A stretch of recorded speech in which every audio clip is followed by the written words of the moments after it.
សូមស្វាគមន៍មកកាន់ Hands Education Consultancy វីដេអូដែលលោកអ្នកកំពុងទស្សនានៅពេលនេះនឹងណែនាំអ្នកឲ្យយល់ដឹងអំពីរបៀបនៃការដាក់ពាក្យទៅសិក្សានៅប្រទេសចិនប្រសិនបើអ្នកត្រៀមខ្លួនដាក់ពាក្យចូលរៀនសូមលោកអ្នកទស្សនាវីដេអូនេះឲ្យដល់ចប់ព័ត៌មានទាំងនេះជាគន្លឹះសំខាន់សម្រាប់ភាពជោគជ័យក្នុងការដាក់ពាក្យនិងឱកាសទទួលបានអាហារូបករណ៍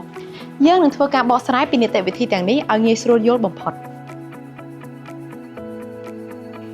ទី1មិនមែនជាសញ្ជាតិចិនទី2គ្មានប្រវត្តិរូបជាប់ទោសទី3មានសុខភាពល្អគ្មានជំងឺឆ្លងទី4មានកម្រិតសញ្ញាបត្រស្របតាមតម្រូវការថ្នាក់បរិញ្ញាបត្រត្រូវមានសញ្ញាបត្រមធ្យមសិក្សាតុល្យភូមិថ្នាក់អនុបណ្ឌិតឬបណ្ឌិតត្រូវមានសញ្ញាបត្រដែលមានតម្លៃស្មើថ្នាក់បរិញ្ញាបត្រជាទូទៅចន្លោះពី18ដល់25ឆ្នាំឯកសារតម្រូវការគឺជាផ្នែកដ៏សំខាន់ទី1គឺឯកសារមូលដ្ឋានដូចជាលិខិតឆ្លងដែនរូបថតខ្នាត 4x6 សញ្ញាបត្រនៃការសិក្សាថ្នាក់បរិញ្ញាបត្រត្រូវតែមានប្រតិបត្តិបន្ទុកថ្នាក់វិទ្យាល័យនិងសញ្ញាបត្របាក់ឌុបថ្នាក់អនុបណ្ឌិតឬបណ្ឌិតត្រូវមានប្រតិបត្តិបន្ទុកនិងសញ្ញាបត្រកម្រិតសិក្សាចុងក្រោយវិញ្ញាបនបត្របញ្ជាក់កម្រិតភាសាបើអ្នកចង់រៀនជាភាសាចិនអ្នកត្រូវមាន HSK 5ដែលមានពិន្ទុ180ឡើងការដាក់ពាក្យរៀនជាភាសាអង់គ្លេសគឺត្រូវមានពិន្ទុ IELTS 5.5 ឡើងទៅប៉ុន្តែបើអ្នកបានទៅដល់7 ចុចនោះឱកាសរបស់អ្នកនឹងកាន់តែខ្ពស់ការប្រឡង CSCA មិនថាអ្នករៀនជាភាសាចិនឬអង់គ្លេសអ្នកត្រូវមានពិន្ទុ CSCA សម្រាប់ថ្នាក់បរិញ្ញាបត្រដែលវិញ្ញាសារួមមានគណិតវិទ្យារូបវិទ្យាគីមីវិទ្យានិងភាសាចិន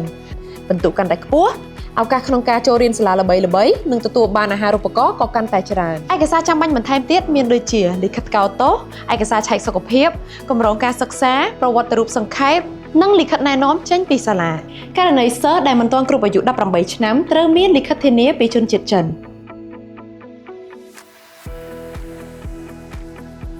ក្រៅពីការរៀបចំឯកសារការជ្រើសរើសទីក្រុងក៏ជាចំណុចមួយដែលសំខាន់ប្រសិនបើអ្នកចង់ទទួលបានបទពិសោធន៍រស់នៅបែបស៊ីវិល័យនិងមានឱកាសការងារខ្ពស់ទីក្រុងប៉េជីងនិងសាងហៃគឺជាទីក្រុងដែលល្អបំផុតប្រសិនបើលោកអ្នកចង់បានបរិយាកាសល្អនិងរស់នៅបែបសន្សំសំចៃទីក្រុងអ៊ូហានណានជីងឆឹងទូក៏ជាជម្រើសដែលល្អផងដែរការជ្រើសរើសសាកលវិទ្យាល័យប្រទេសចិនមានសាកលវិទ្យាល័យដែលជាប់លំដាប់ថ្នាក់ពិភពលោកជាច្រើនដូចជាសាកលវិទ្យាល័យឈិងហួបេតាហ្វូតានจื่อจียងជាដើមលក្ខខណ្ឌរវាងសាលានីមួយៗមានភាពខុសគ្នាដូច្នេះការរៀបចំផែនការទុកជាមុនគឺជារឿងដែលចាំបាច់បំផុតយើងផ្ដល់ជូននូវសេវាកម្ម One Stop Service ដែលឆ្លុះបញ្ចាំងពីគុណភាពតម្លៃស្នូលតាមស្តង់ដារ 6S ទី1ការប្រឹក្សាយោបល់និងយុទ្ធសាស្ត្រអាហារូបករណ៍យើងផ្ដល់ការប្រឹក្សាប្រកបដោយជំនាញវិជ្ជាជីវៈនិងផ្ដល់ព័ត៌មានយ៉ាងច្បាស់លាស់ជាមួយភាពស្មោះត្រង់ដើម្បីជ្រើសរើសសាលានិងប្រភេទអាហារូបករណ៍ដែលសមស្របបំផុតសម្រាប់អ្នកទី2នីតិវិធីឯកសារការរៀបចំនីតិវិធីឯកសារទៅតាមស្តង់ដារច្បាស់លាស់និងត្រឹមត្រូវបំផុត Hands នឹងផ្ដល់ភាពងាយស្រួលដល់លោកអ្នកទី3ការដាក់ពាក្យនិងការតម្រង់ទិស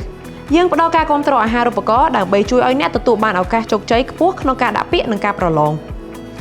ទី4ការរៀបចំការធ្វើដំណើរនិងការតាមដានយើងរៀបចំការធ្វើដំណើរឲ្យមានសុវត្ថិភាពនិងមានការតាមដានជាបន្តបន្ទាប់ផ្ដល់ការប្រឹក្សាក្នុងការជួយសម្របសម្រួលដល់ការសិក្សានិងការរស់នៅរបស់អ្នកនៅប្រទេសចិនផងដែររឿងស្មុគស្មាញទុកឲ្យ Hands Education ជាអ្នកចាត់ចែងនេះគឺជាពេលវេលាដ៏ល្អបំផុតដើម្បីចាប់ផ្ដើមការត្រៀមខ្លួនកាន់តែលឿនឱកាសរបស់អ្នកក៏កាន់តែខ្ពស់បើកទំព័រអនាគតដ៏ជោគជ័យក្នុងការសិក្សានៅប្រទេសចិនសូមតាក់ទងមក Hands Education Consultancy ឥឡូវនេះ